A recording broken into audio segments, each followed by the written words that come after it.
So I think asking yourself your why, what's the Yes. carrot that's dangling in front of you, and remind yourself of it daily. And then two, do whatever it takes. And if that means you're going to be an oddball, who cares?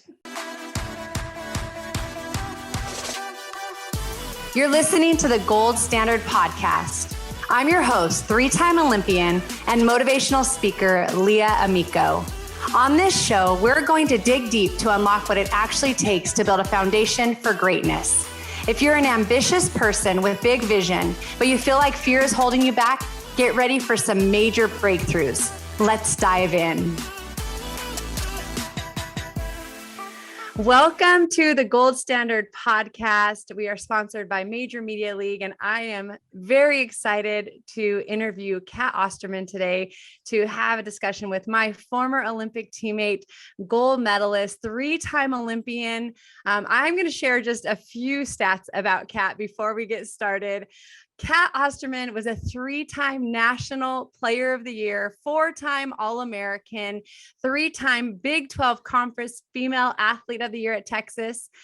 She still holds UT career records and victories with 136 records for ERA, shutouts, no hitters, still holds the NCAA record for career strikeout ratio per 7 innings, 14.35. Every inning, she was striking out two hitters at least that came up and faced her. Unbelievable. She had a 20-year career with Team USA. She had a .44 ERA. That's in the world, people. We need to understand what a big deal this is.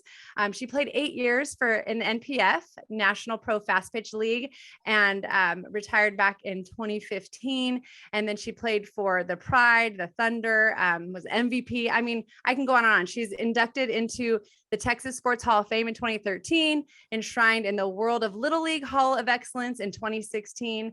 She's the assistant coach. She coached for a little while for Texas State, the Bobcats, from 2015 to 2020.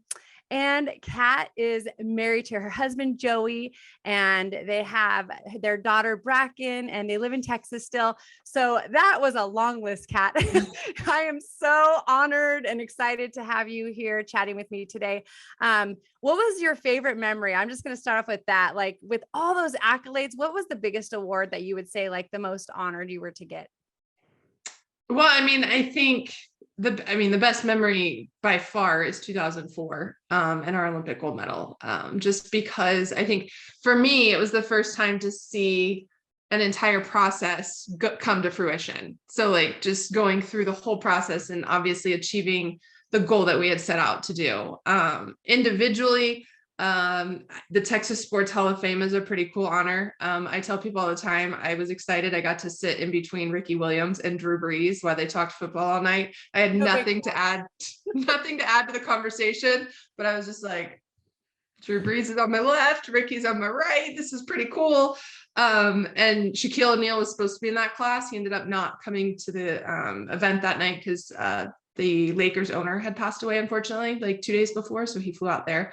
But it was just cool for not only myself, but softball to be recognized amongst these household names. I mean, Ricky Williams, Drew Brees, at least in Texas, Ricky Williams is a household name, but Drew Brees, Shaquille O'Neal, those are household names everywhere. Well, Cat Osterman is absolutely a household name, especially in the world of softball. So I'm excited. I want to go back a little bit, but I am excited to just talk about the career that you had and how you literally just got done competing in another Olympic Games. You and I played together with each other, winning the gold in 2004, like you mentioned, and then you just were able to compete in the Tokyo Olympics. So let's go back a little bit though. I want to know about young Cat. I want to know, before you were, this superstar, what went into, training? Tell me a little bit. Did you fall in love with the sport of softball at a certain age, and kind of that history? Yeah. So I actually had my first experience with softball in first grade. First through fifth graders were on the same team. It wasn't very fun because you're talking about 10, 11-year-olds pitching at 5, 6-year-olds. And I actually quit and went and played soccer for about 4.5, 5 years. I enjoyed soccer. A lot of my friends did it, but I was a goalie, and similar to pitching, obviously prior to pitching, but similar, I did goalie lessons before or after practice. I studied what it took to be good at my position. However, after a few years, I looked at my parents and was like, I don't want to do this anymore. I'm bored. When your team's good, the ball's always on the other side of the field. And my team was pretty decent to where I didn't get a lot of action. And they always tricked me into being able to play both halves in the goal. They'd be like, oh, we'll start out in the goal and then we'll let you play another position. And then it'd be like a close game. And they're like, oh, we really need you to stay in the goal. It's a close game. And eventually I just told my parents, I was like, I want something that I'm doing more. Like, I just want to be more engaged. My dad suggested trying softball again. And so that was about fifth grade, into fourth grade. He asked if I wanted to try softball again. I said, sure, why not? Playing Little League, I enjoyed it. I had some great coaches, but we had a couple of rainouts and makeup games. And, Little League puts rules on how much pitchers can pitch in a week. And our other pitchers had already exceeded their limits for innings. And so our coach asked, who wants to try to pitch? And I think I was just excited to, no offense to outfielders, but at that time, get me out of the outfield. I think I was chasing butterflies and picking flowers. And so I tried pitching, and I know I struck out one of my first two hitters. And I think I thought that was destiny. It meant that I was supposed to do this the rest of my life. After that game, I asked my dad if I could have pitching lessons for my 11th birthday. And so while I love the sport of softball, I think at a younger age, I just truly fell in love with pitching and figuring out how to be as good at that as I could. And the fact that it was a little different than just learning the game. It's a whole, in my opinion, a whole art form in and of itself. And I truly enjoyed the intricacies of it as I got older. Yeah, I love that. I like how you point that out in terms of it's not just the sport as a whole, although you did appreciate that and enjoy that. It really was, what is my role and how do I become the best at what I do? And I can relate to that. I also grew up as a pitcher and took pitching lessons since I was 8 years old. And, same idea. It was just like, how am I going to be the best at what I do? And eventually I got moved into the outfield later. So, and again, like you just mentioned, I'm playing outfield behind Cat Osterman, Jenny Finch, Lisa Fernandez. You don't really get a lot of action out there. So, so we definitely, but we had your guys' back. Okay. Now to go in a little bit to what the gold standard is all about. When you think of the phrase, the gold standard, what comes to mind for you?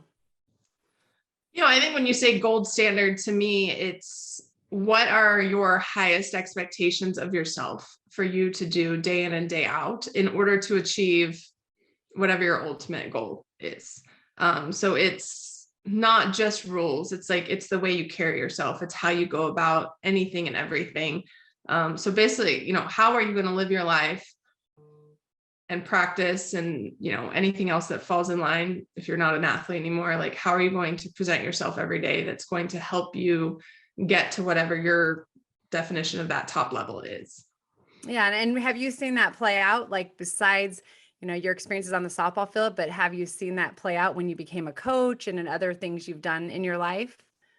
Oh yeah, absolutely. I mean, I think as an athlete, we always assume we'll transition into coaching fairly easy. And then you learn it's a whole nother side of the ball game that you have no concept of what all goes into it as an athlete.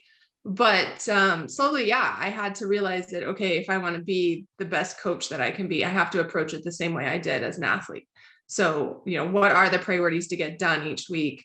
How do I want to do them to where I make sure, I get, if it's scouting, as much information or the pertinent information, and just learn. I mean, you have to learn it, trial and error, like anything. There are times that you fall flat on your face and a scouting report might be just the bare bones and you have to go into a game with it. But even relating to athletes, you have to, I think it's easier as teammates for whatever reason.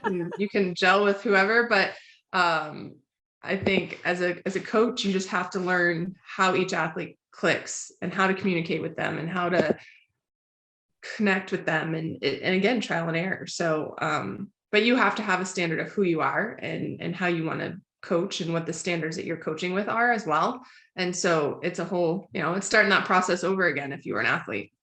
Oh, definitely. You think about coaches when they start, and I would hear stories about Coach Kendra, and I still kind of got him on the earlier end, of his career, but then obviously followed him through so far. And people would just say how much he would change. And that is one of the things when you mentioned that, I completely agree. I coached high school, which not obviously collegiate level, but some of these athletes went on to play at UCLA and some other top schools.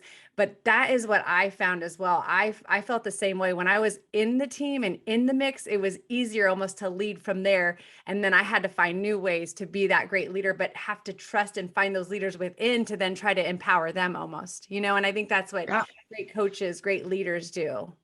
Yeah, absolutely. You have to find the leaders and then empower them, but at the same time, figure out what makes the ones that aren't necessarily the leaders click to where they're empowered enough, one, to follow their teammate, but two, to buy into, whatever your gold standard for, because you have gold standard for your program trumps everything. Yeah, absolutely. I agree. Like each player and what makes them tick and being able to see it and then, work with them in a way. And it's not babying them, but instead it's pulling greatness out of them and leading by that example. Okay, so we're going to go into this acronym. And so G stands for goal setting.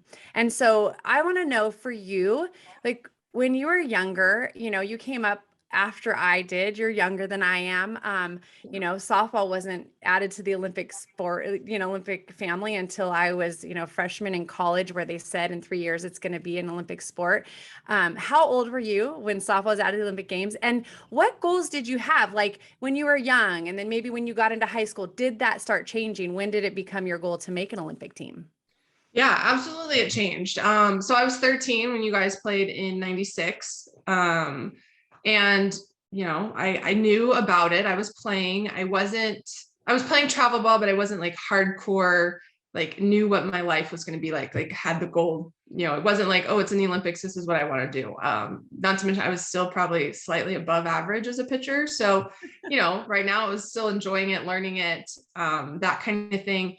But I got to, probably in 97 or 98, I got to go to a clinic at USF with Coach Erickson, and Michelle Smith was actually there. She was helping him put this on. And, my dad took me because she was a left-handed Olympic pitcher. Here I was a lefty pitcher. Like, it's the whole piece. Like maybe if they see it, they can be it kind of thing. I'm guessing was my dad's thought process, or at least, hey, go see another lefty throw and let's figure out if we can learn something. And I met Michelle and fell in love with it, and then realized, okay, college softball is a thing. And that was my goal at first. Okay, college softball, gonna play softball in college, which was hard for me because I was a basketball player my entire life. That was my first love.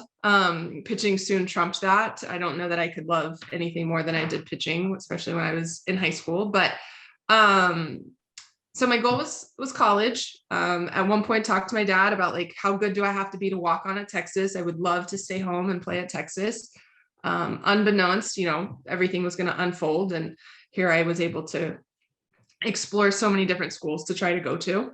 But my goals slowly changed as I developed and as I grew. And to be honest, yes, in my mind, was the national team an absolute, it was more of a dream than a goal. Like to me, I was like, oh, that'd be cool to do one day. And it wasn't until I faced you guys in 2000, when we played on y'all's Central Park to Sydney tour. After that game is when I told my dad, I said, I'm going to be on that team one day. Like, I'm going to do it. And so, it's cool to think back on not only one, that event. I'm laughing because it's our picture together is hanging here on my wall in my office. But just after that game, how I redirected my life, like how I've made my standards and my priorities go towards, this is the end goal. How am I going to get there?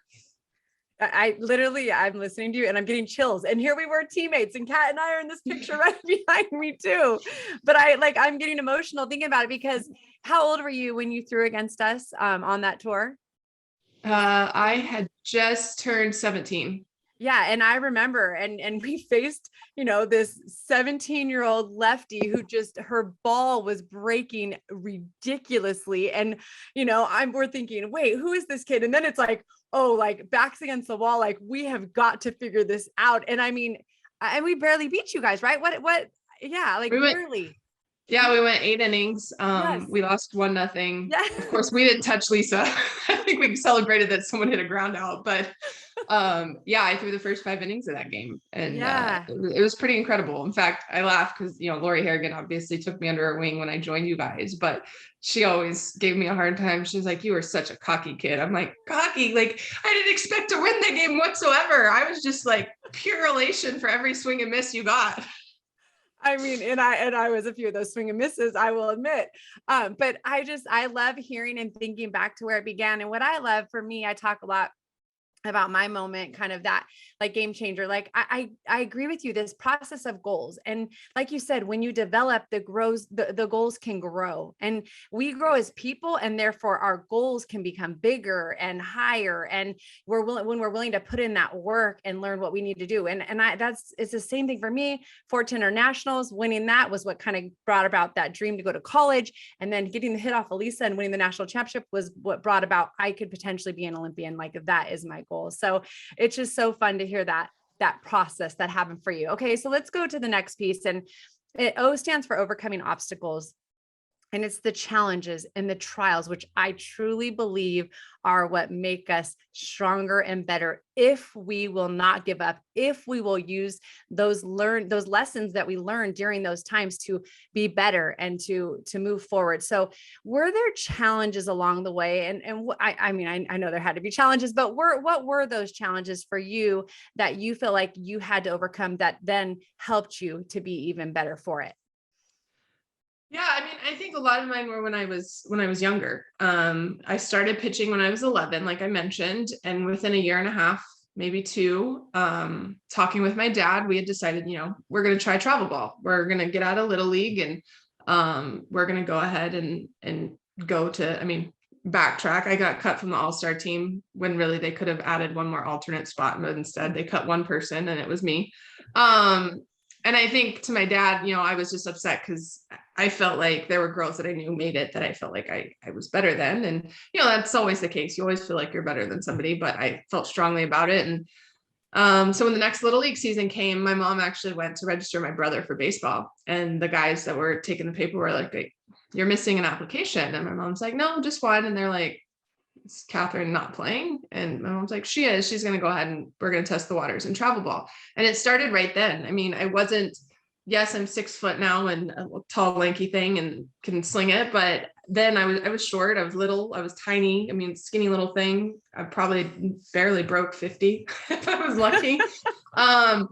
But they were like, they've straight up told my mom, that's a mistake. She's going to ride the pine. She's not going to play. You're going to thwart her development, this and that. And, first of all, it's mine and my parents' decision.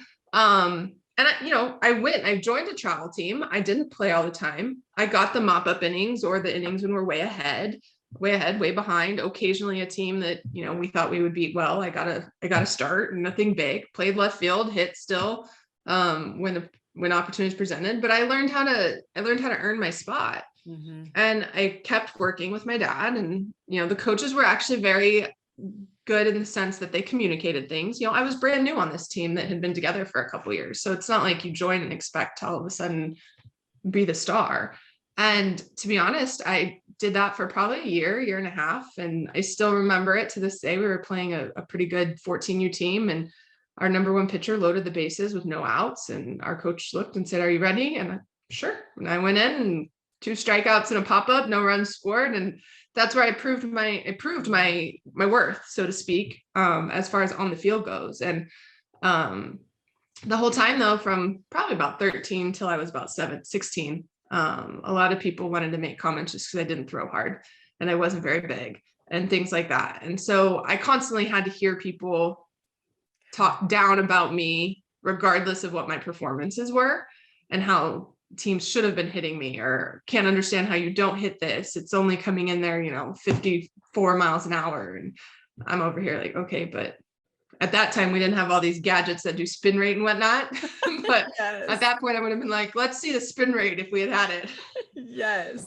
And so I think it could have been easy to give up, and it could have been easy to get affected by people's comments. And I'm not going to say that points they didn't hurt, or I didn't tell my dad like, hey, did you hear what that coach said? And we would talk about it, and he'd be like, does it matter? Did they get a hit today? Did they get a run today? Like, and I'm no, but why do they have to say that? And people are going to say things to make themselves feel better sometimes. But I think those were my biggest obstacles growing up. And then I think a little bit later, as I got into the national program with you guys, and it wasn't so much as an obstacle, but just a challenge with being so young, with all of you that were so experienced. And having to learn how to mesh in, but at the same time still be myself and produce the way everyone expected me to do, and be able to play with you guys. But I was fortunate, you guys were awesome as teammates, so that wasn't too incredibly hard, and you guys probably actually helped me grow up a lot faster than I would have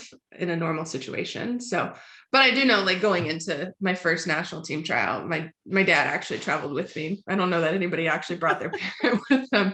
I know people's parents came because y'all all lived around California, but Dad and I flew out there because here I am 3 days off of high school graduation. But it was a challenge just for me to have to, okay, you have to grow up, you have to figure out how to be able to work in this environment, even though it's not your age peers kind of thing. Yeah. The national team is so different because, you think about freshman year in general, right? Freshman year in high school, freshman year in college, and you're just trying to figure it out. But that's only like 3 or 4 year age difference from the oldest players. And now you get to the national team and we're talking 10 years, 12 years. Like, it is massive. It's such a big age gap. I like to tell people about, I was 21 when I made the Olympic team, and Dot Richardson was 34. And, at the time you think that's so old. And then she's shortstop and getting the winning home run and just has more energy than I could ever imagine. So I was thinking, wow, like, it is really about what you bring to the table. It is not the age and the experience that you add. And so I want to just camp out there for a second. The Gold Standard podcast is brought to you by Major Media League. Major Media League is a revolutionary competitive app launching in June 2022. This app gives softball athletes a platform to showcase their skills by participating in challenges and having the chance to win prizes and scholarships. This is also an opportunity to promote your own talent. For all the athletes out there, it's free to join. So go sign up today at www.majormedialeague.com. The link is also in the show notes. You'll be notified when the Major Media League app launches, so get prepared for the unbelievable opportunity that lies ahead to grow your brand as an athlete. Maybe talk to me a little bit. You played in 2 Olympics, you played in the pro league, you had a little period of time that you had retired. Maybe tell me, how long you had stepped away from a sport, and then you came back to go out and represent the United States again in one final Olympics in Tokyo. So, maybe take us through that journey a little bit.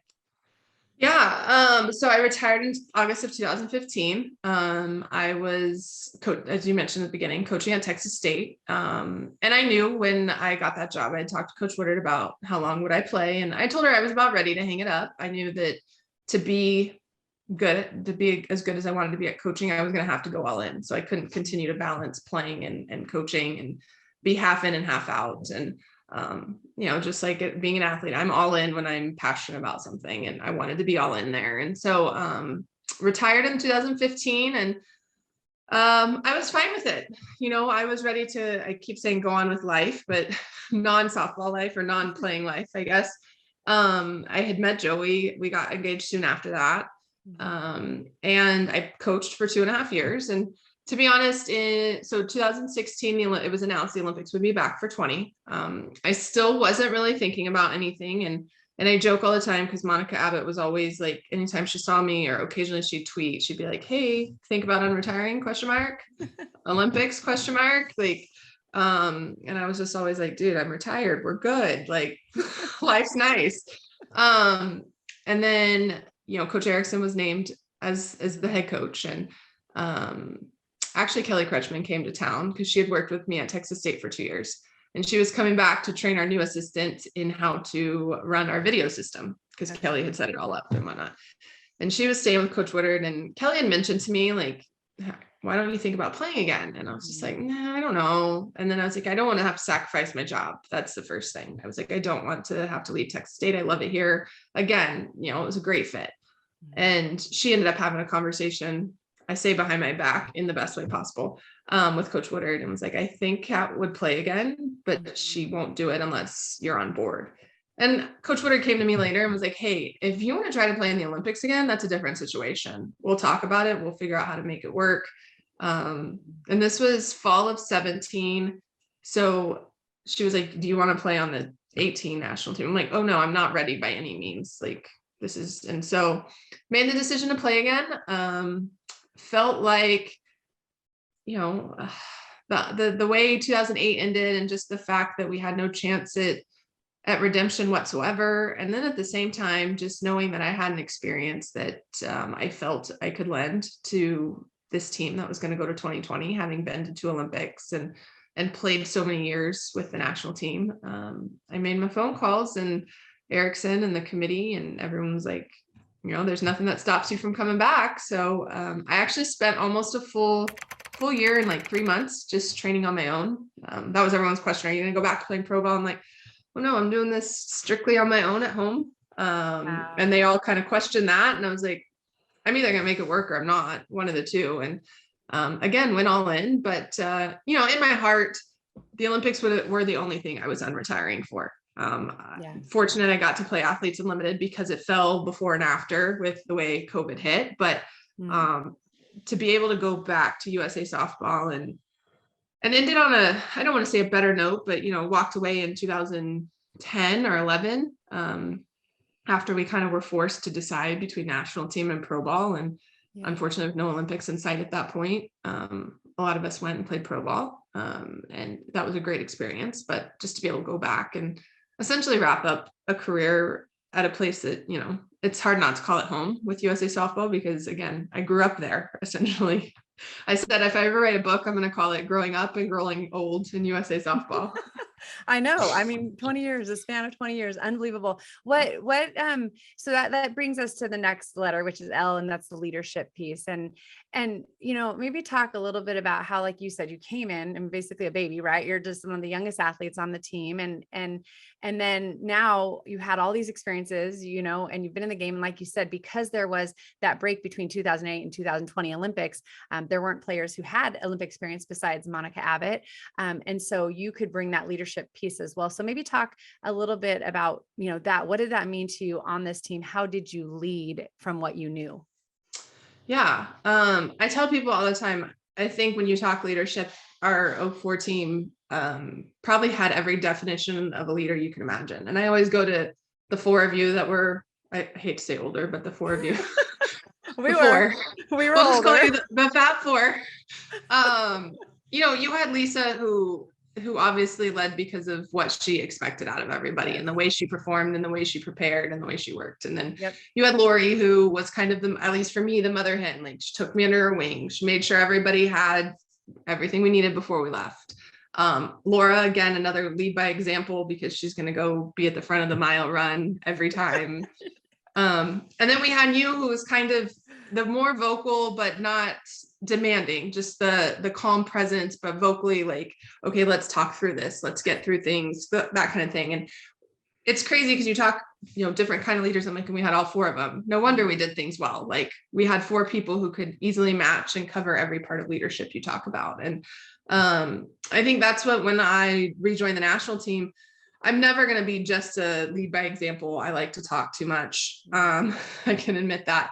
And so I tried to take small pieces from each one of you, to be honest, and share what the standard had been prior to, the fact that we talked about dominating, not just winning, sharing those standards. And then, with the younger ones, trying to kind of be like Lori was, and hey, yes, originally they were going to miss school and some of them were getting really sad about it. I'm like, you'll have FOMO. I promise. We were in Fullerton, California while my team was in Hawaii. Like, yes. But at the same time, my team's going to school while I'm in Athens. So there's a trade-off.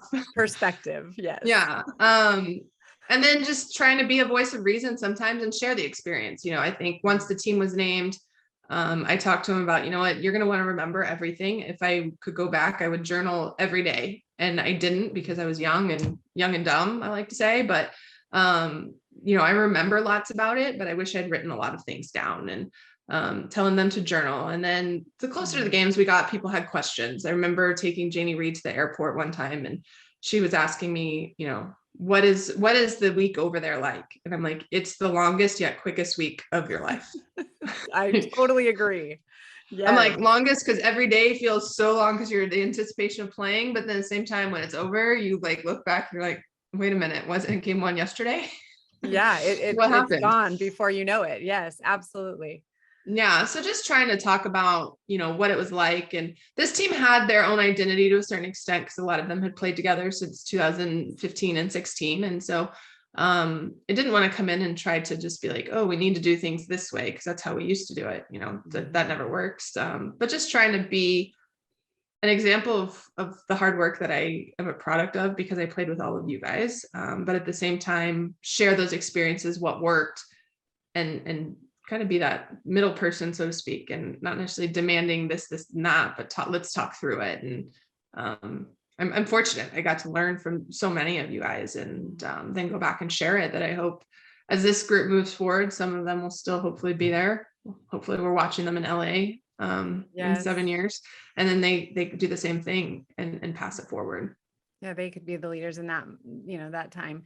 Tell me, just kind of the first thought that comes to mind when you think of a coach and the best quality a great leader as a coach can bring to the table. If there was one, you could say that maybe for you, because it might be different. Like you mentioned, there are different styles and it kind of hits different parts of us and pulls out different things. So for you personally, maybe what's the most important quality that you felt like a great leader had?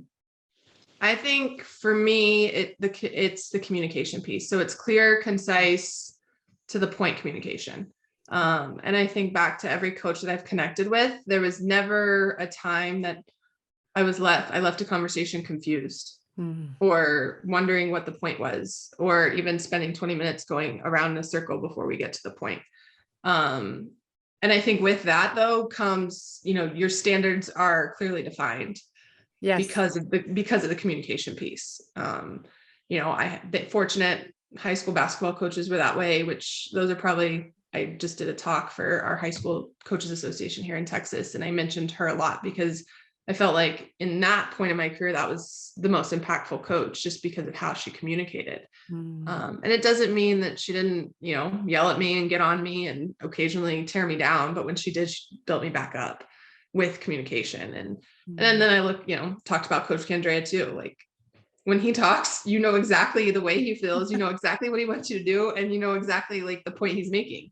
And I think anytime you can get in that type of communication, it just helps everybody because nobody's wondering, what does he mean? Or what do I need to do? I have to agree with you. Communication is crucial. And there are some poor communicators out there. And sometimes they resort to yelling or demeaning, thinking they're trying to bring out the best out of athletes. Or like you just said, maybe it's not even clear. Maybe the athletes are trying to please the coach and thinking they're doing what the coach is asking of them, but it's just not clearly defined. And therefore they're not able to meet at the same place. So I agree from my experiences that it is so beneficial and so crucial, no matter if it's on a softball field or if it's in a boardroom or whatever, even in a home, right? As parents and us allowing our children to know what our expectations are and, just to have that kind of unity and things to go well. And so when it's not reached, then again, you can deal with it that way as well. I'm sure you're learning that as well. I am. Just don't leave anything up to interpretation. Pretty much. Okay. So let's go to the letter D, which is the dedication and drive. And, obviously I believe that as Olympians, all of us had a passion. And maybe if you go to a college level, you probably have a lot that do if they're reaching that level, but maybe some that don't. And then high school, probably a lot that, maybe that drive isn't the same, but that dedication piece, I think the discipline, the focus, the habits, the behaviors for you, what would you say were maybe the top two things like on a daily basis that helped you to train as an elite athlete? It's more than skill, right? Because you have skill, but it's work ethic and what goes into it that prepared you. So what were those top two things I would say in your behaviors that played into you being a gold medalist? Yeah, I think, well, one, I mean, it sounds cheesy, but I know for a fact, especially once I entered college. So obviously by this point I've played you guys in 2000 and I knew what I wanted. So every day I asked myself the question, like, what's going to get me there? And I made decisions in college that solely revolved around the fact I wanted to do my best to try to make that 2004 Olympic team. I thought 2004 was going to be a long shot, but I was going to try just because of my age again. But I asked myself that every day and made decisions based on that. And then the second piece was just also knowing that I would have no regrets if I just gave my all to it. So I think buying into doing whatever it took and then asking myself almost every decision, is this going to help me? There were Saturdays that people were choosing to go socialize and go do some other things. And I was like, all right, cool. I'm going to the field. And they're like, the whole team's over here. I'm like, I'll go throw to a net. That's fine. But like, I knew for myself, I didn't want to take Saturday and Sunday off. Like we didn't practice on the weekend. So, which I learned is not the case in every program. Thank you, coaching. I got into coaching. It's like, we have practice on Saturday. I'm like, we practice on Saturdays? Oh, okay. But I knew for me to be the best pitcher I was going to be, I couldn't take 2 days off in a row. And so I would make time or ask somebody to come on a Sunday if that's when I chose to throw. And, made decisions I would go hang out until 10 p.m. and then go home and go to bed. And just making the decisions that were best for me and not worrying about what anyone else was going to say or think. And I feel like truly, I was probably a lone wolf in that regard. Within my own team, but they all also understood that I really had big dreams. So I think asking yourself your why, what's the carrot that's dangling in front of you, and remind yourself of it daily. And then do whatever it takes. And if that means you're going to be an oddball, who cares? And I love that, because that's the drive piece. Like, why are you doing it? And then it gives you that drive. It gives you that piece of, this is my why. And it really loops around back to the G, which is the goal. What was the goal? What is the vision? Where do you want to end up? Right. And even the belief that you're capable. I'm such a big, supporter of, like, you have to believe it. You can't just think, oh, I hope one day. No, it's like, I believe it. So therefore I'm going to get to work. Like you said, it might be a long shot, but I'm going to do my part, and then I'm going to see and let it fall how it's going to fall. And I'm with you on thinking of those times. For me, it's the story I tell when Jake was 2, and it was right before, it was our Olympic year. And, I remember kissing him on Christmas Eve morning. I had to go get one of my runs in for time, and nobody's out there. I'm on this field. And, when I got back, okay, great, let's go celebrate Christmas Eve. But we, in our hearts, we knew, like, if we're going to win the gold medal, we know Japan is out there, practicing 8 hours a day. We know Australia and China and all these teams, they will do anything to get that gold medal. And we have this higher standard. I love everything you've been sharing today, Kat. Just to kind of wrap us up, what would be your 3 gold keys that you would say to athletes today that they really can focus on to be their best and live by the gold standard? Oh, 3 keys. I think 1, I like to say you have to work hard, and you have to like to work hard. It's hard to work when it's, you have to work hard when it's hard to work. It's just plain and simple. And that example you just said, Leah, is it. Who really, most people probably like, oh, it's Christmas Eve, I can skip my run. But we didn't. Yes. We couldn't, in our minds, we couldn't. So liking to work hard when it's hard to work. That's number 1. That's going to keep you driven. 2, keep your goals in mind and allow your goals to grow with you. I think we hit it on the head talking earlier. I like that the girls grow. I love when 10-year-olds say they want to be an Olympian. Like, great. I want you to dream to be that one day. What are the goals to get there in the meantime? Yes. Yep. Because sometimes too, I think lofty goals, when you don't know what it takes, sometimes derail people, and we get kids that quit, or, they think they're a failure because they didn't get to, a Power 5 school. Well, that doesn't necessarily mean you're a failure whatsoever. So keep your goal in mind, set goals to get to the ultimate. And then lastly, you have to love what you're doing. Point blank. None of us have gotten there without loving what we're doing. And it doesn't mean we love going out for timed runs. It just means we love the outcome of when we actually get to play on the field, that we'll do the timed run if it means we're going to be better on the field. Yes. And I just feel blessed and fortunate to have played with you, Kat, and to have loved the teammates that we had. I loved what we did. I loved representing the United States of America, but I really loved each and every one of you. And I loved that we were so different, and that we, and that we could come together for a common goal with the different strengths that we had, and just support each other, on that journey. So I just have to say before we, get off, that Kat, you were the hardest pitcher for me to face out of all the pitchers, and we had the best, of course, in the world.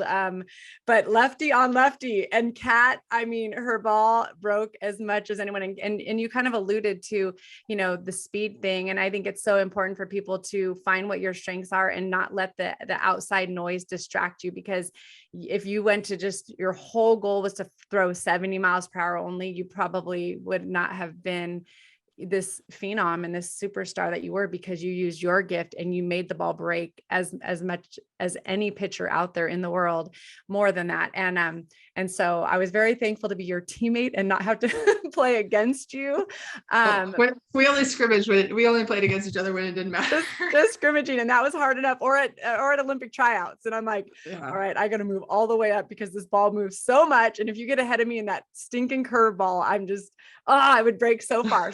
So, well, thank you so much for coming on the Gold Standard podcast. And I just look forward to everybody kind of hearing your journey and your story of where you started. And it's all about working hard and pressing on and overcoming. And then you never know where you might end up. So it was an honor to have you on today. Thanks for having me. I appreciate you and all you've done. You were an amazing teammate, and I'm fortunate that I still get to walk life with you. Yes, me too. Thanks for joining us on the Gold Standard podcast. We'll see all of you next time. Thanks again for joining us for this episode of the Gold Standard podcast. If you enjoyed what you heard, please share it with a friend. You can post on social media and tag @Leah20USA or use #Gold Standard Podcast. Make sure you also subscribe so you get notified each week as a new episode releases. You can subscribe, rate, and review on Apple Podcasts or wherever you listen. We appreciate your reviews as they help encourage others to listen in. Until next time, live out the gold standard and keep turning your goals into reality. Let me end that. Oh, not the meeting. Sorry, end recording. Stop recording.